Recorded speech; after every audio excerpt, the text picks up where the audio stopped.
Urea పక్కదారి పడుతోంది. కాసులకు కకృతి పడుతున్న అధికారులు సహకార సంఘాల్లో విక్రయించాల్సిన యూరియాను బ్లాక్ మార్కెట్కు తరలిస్తున్నారనే ఆరోపణలున్నాయి. వ్యవసాయ మార్కెట్ అధికారులు వ్యాపారులతో కుమ్మక్కైనట్లుగా ఆరోపణలు వినిపిస్తున్నాయి.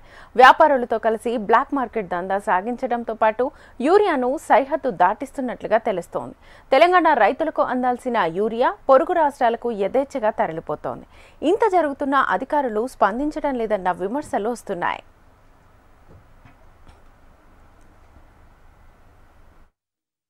మార్కెట్లో దొరుకుతలేదు, ఎందుకంటే ఇది బాగా షార్టేజ్ ఉన్నది. వేరే కొంటేనే లింకు పెట్టి ఫర్టిలైజర్ ఇస్తామంటున్నారు, కానిపోని ఫర్టిలైజర్ కానీ కానిపోని ప్యాకెట్స్ ఇస్తామంటున్నారు.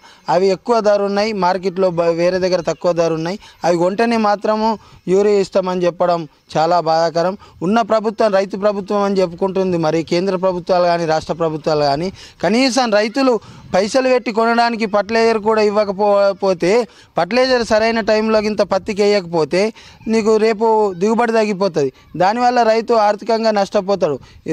కాను దిగుబడి తగ్గిపోయి 5-6 కుంటాలు 7-8 కుంటాలు దిగుబడి వస్తుంది.